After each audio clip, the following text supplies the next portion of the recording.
Hola, bienvenidos. En esta oportunidad vamos a continuar hablando acerca de las soluciones singulares de las ecuaciones diferenciales. Ya hemos visto que al concepto de una integral general que incluye una constante arbitraria en el caso de ecuaciones de primer orden y si son de orden n que incluye n constantes arbitrarias, se le conoce como solución euleriana o solución de Euler porque fue Euler quien la definió. Cuando se encuentra que se pueden encontrar soluciones de ecuaciones diferenciales que no se derivan por sustitución de valores de las constantes, a eso le vamos a llamar soluciones singulares. Y la manera de explicarlas nos lleva al concepto de Lagrange de integral general. Eso es lo que hemos estado exponiendo. Nos quedamos la ocasión anterior en la generalización que hizo Lagrange del problema de Euler. El problema es siempre una ecuación diferencial de derivadas parciales de primer orden lineal. En el caso de Euler ya vimos que esas se puede resolver siempre.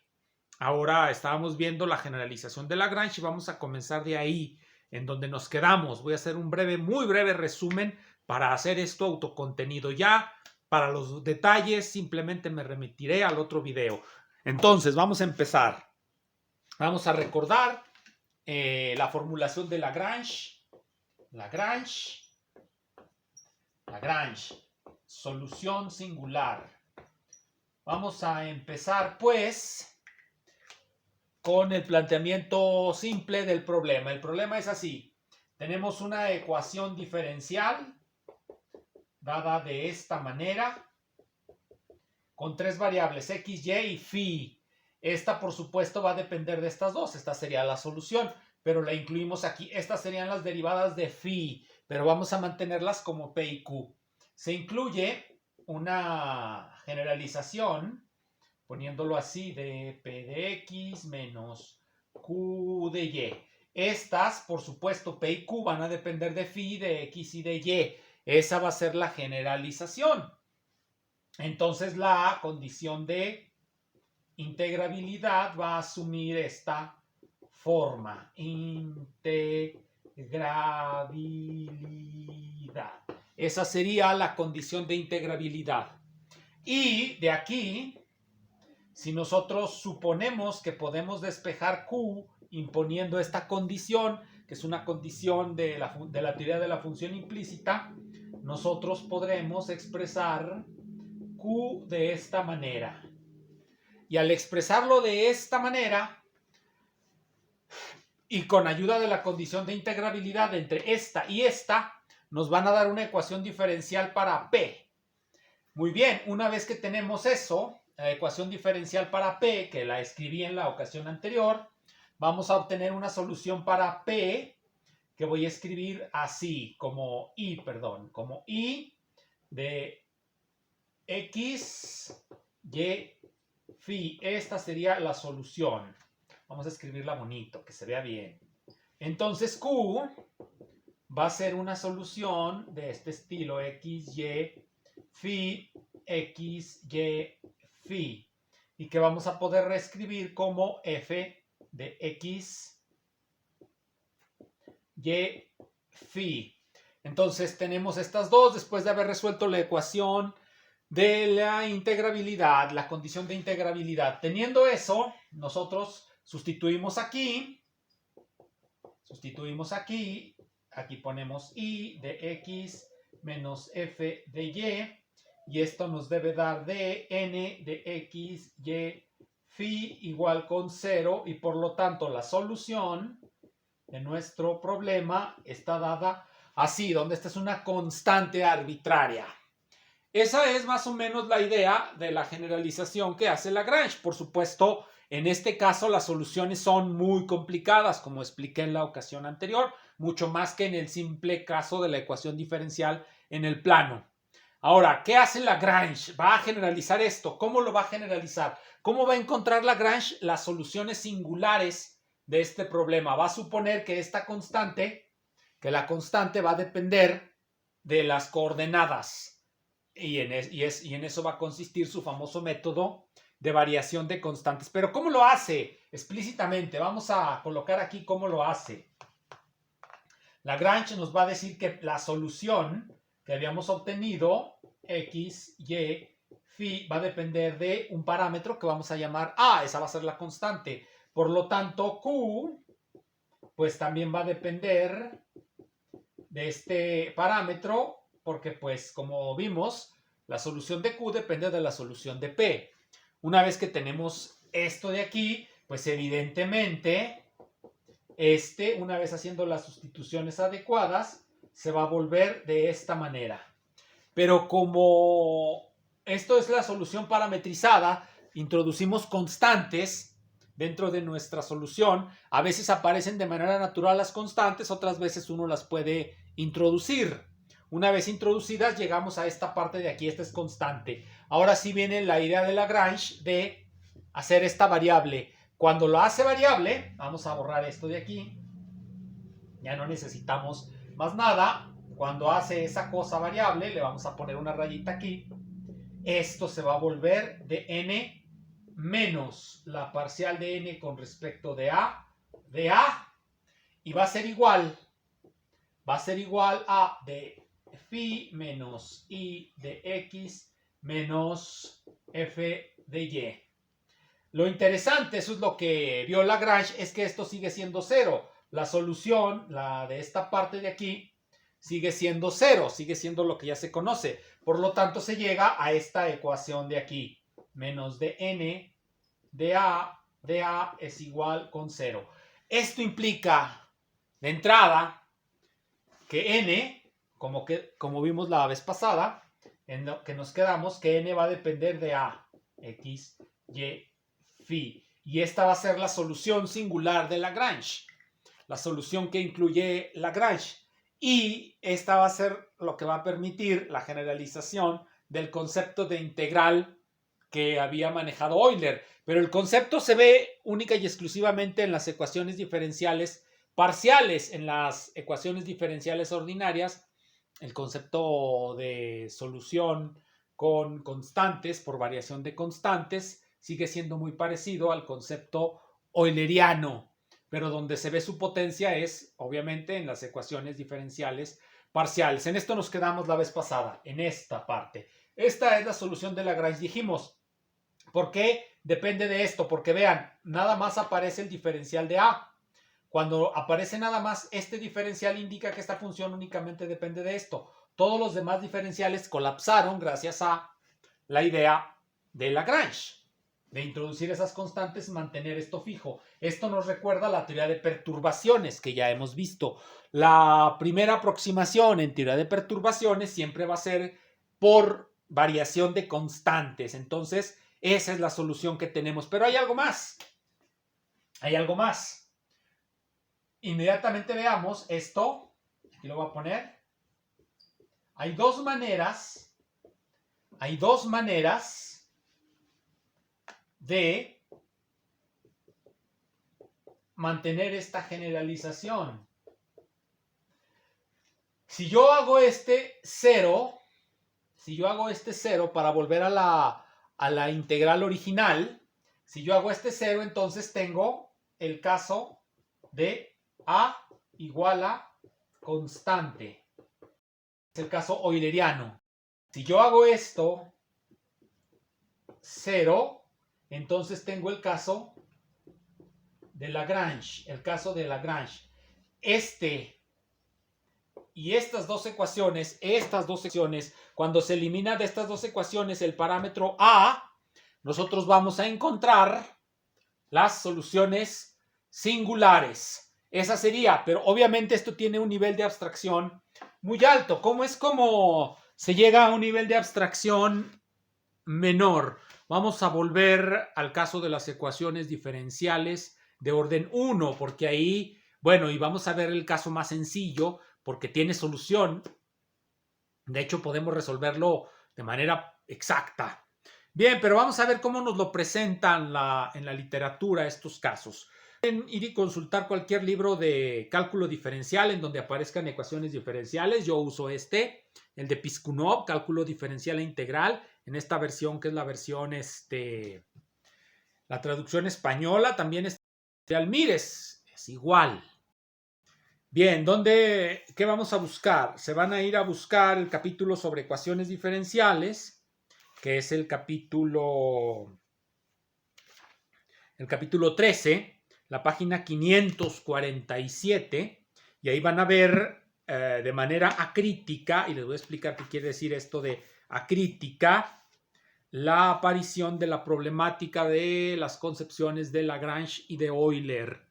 Problemática resuelta con el método de variación de constantes de Lagrange. Bien, empieza ecuaciones diferenciales, plantea el problema, o dice que plantea un problema, y después nos va a dar una serie de definiciones. La primera definición que nos da es la de solución puntual de una ecuación diferencial. Bueno, esa es la primera concepción. Toda función, tal que introducida en la ecuación, la transforma en una identidad. Esa es la concepción puntual que viene en la página 552.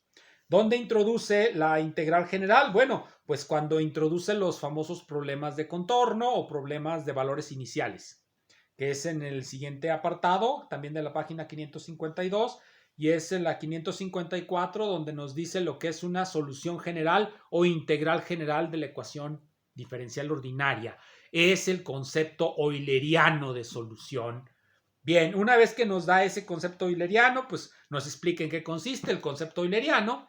Lo único que hace es que en el plano dibuja una congruencia de curvas. Cada vez que le damos un valor a la constante, obtenemos una curva. La constante, pues lo único que nos da es la posición en el espacio de la curva. Un ejemplo típico y que va a ser fundamental en mecánica celeste, de lo que ya hemos hablado antes, es por ejemplo soluciones con elipses. Las constantes de las elipses, pues obviamente son sus ejes mayor y menor, su excentricidad.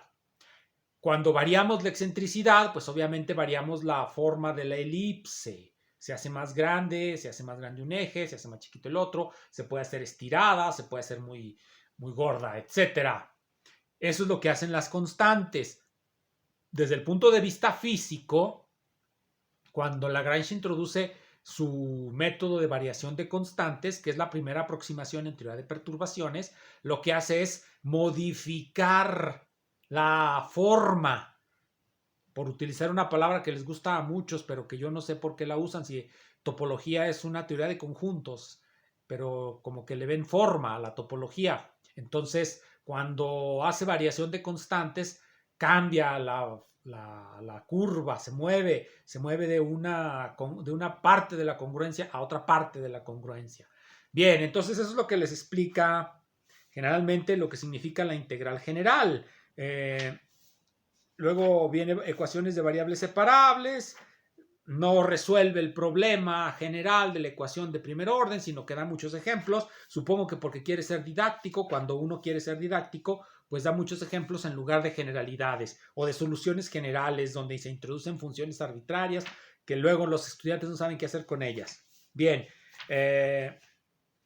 es hasta la página 579 donde nos habla de la envolvente de una familia de curvas. La introduce así, el concepto de envolvente. ¿Por qué lo introduce? Bueno, pues porque después del concepto de envolvente va a introducir, ahora sí, el concepto de solución singular, que es lo que va a tratar este libro. Soluciones singulares de las ecuaciones diferenciales obtenidas por envolvente. No vemos en ningún lado, es la parte 12. Aquí lo dice, parte 12. A ver si se ve. Soluciones singulares de las ecuaciones diferenciales de primer orden. Ya para eso tenemos la idea de envolvente. En el contexto problemático, en donde aparecen cuando aparecen los problemas, uno no sabe qué hacer. Uno simplemente tiene el concepto de solución general, pero de repente uno descubre que hay contraejemplos, es decir, tu concepto de solución general realmente no es general. ¿Por qué? Porque hay soluciones de la ecuación diferencial que se pueden obtener por otros medios que no son asignándole valores a las constantes de la solución general. Vamos a ver esto porque siempre que lo dice uno, bueno, hablando parece muy sencillo, pero a veces no queda claro. Miren, solución general, el concepto de solución general.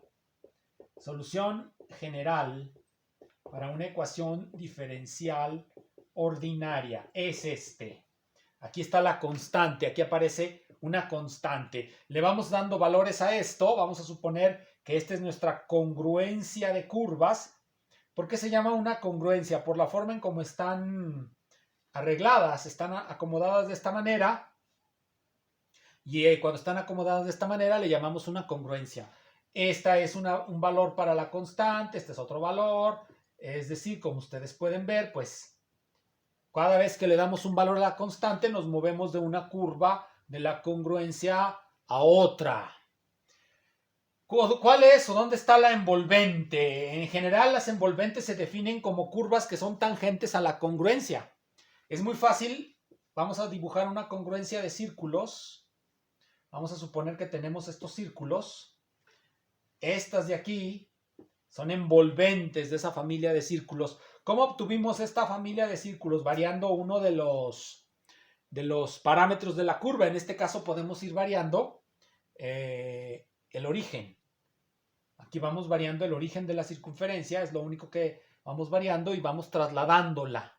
También podemos variar el radio, porque aparecen varias constantes aparecen en general tres constantes en la ecuación de la circunferencia. Dos de ellas nos van a dar el origen y una nos va a dar el radio. Entonces podemos ir variando el origen, esa sería nuestra congruencia, y estas serían las envolventes. Estas también serían soluciones, pero estas soluciones obviamente no se obtienen dándole valores a la ecuación de la circunferencia. Bien, más o menos esa es la idea de la solución general. Y el problema, el punto es que para Lagrange nosotros podemos pasar de la solución general a la solución singular.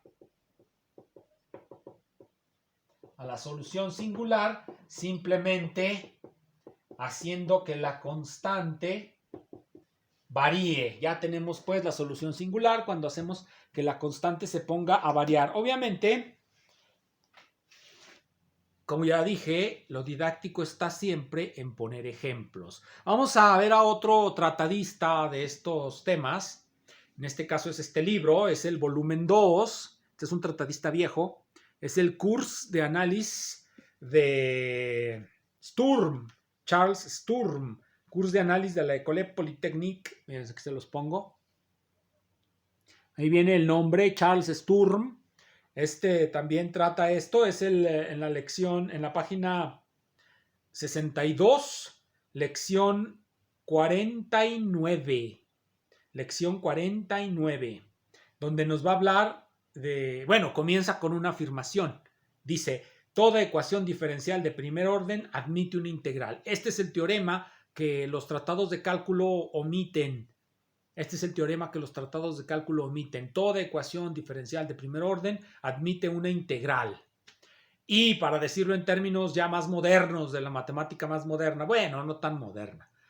Cuando una ecuación diferencial admite una integral, se puede construir con ella un sistema hamiltoniano. Lo que nos está diciendo entonces es que toda ecuación diferencial de primer orden en dos variables se puede hamiltonizar en el plano. Y de muchas maneras, de infinitas maneras. Hay muchas maneras de hamiltonizar una ecuación diferencial en el plano. ¿Qué significa hamiltonizarla? Ponerla en forma hamiltoniana. ¿Cuál es la forma hamiltoniana? Bueno, pues la introducción de una función que es su integral del movimiento y que tiene una cierta forma particular. ¿Cuál es? La voy a escribir para que la vean, porque bueno, hay que escribirlo todo. ¿A qué le llamamos hamiltoniano? A una forma de ecuación así, con un parámetro cualquiera, lo voy a poner así. Esta es la forma hamiltoniana y X y Y se van a llamar en ese caso variables canónicas, porque esta es la forma hamiltoniana canónica. Hay unas formas no canónicas de las ecuaciones diferenciales y esto nos dice que de primer orden se pueden hamiltonizar y eso nos da la solución. Es el concepto de integración de Liouville. Pero bueno, eso será para otra cosa. Estábamos con Sturm. Bueno, entonces nos dice eso. Toda la ecuación diferencial de primer orden admite una integral, su primer teorema. Existe un factor propio que vuelve a la ecuación exacta. También eso ya lo vimos en el primer video. Y luego construye de una manera bastante original lo que son las soluciones singulares de ecuaciones de dos variables. Y aquí viene cómo las construye. En este librito, ya es viejo, la primera edición. Bueno, esta edición que tengo aquí es la edición de 1901, es el tomo segundo. Me parece que es la segunda edición. Esta es la segunda edición y además trae una teoría elemental de las funciones elípticas, de las cuales hablaremos en otra oportunidad. Entonces, ¿cómo avanzan las matemáticas? Haciendo cálculos. ¿Recuerdan la cita que hicimos de las conversaciones de Wittgenstein con el Círculo de Viena? Es muy interesante para un matemático los resultados de los cálculos. Cuando nosotros vemos los cálculos, estamos prácticamente viendo el material en bruto con el que se construyen los teoremas. Una vez que analizamos el material en bruto, cuando hacemos el análisis de nuestros cálculos, obtenemos los primeros teoremas y las primeras demostraciones. Muchas gracias.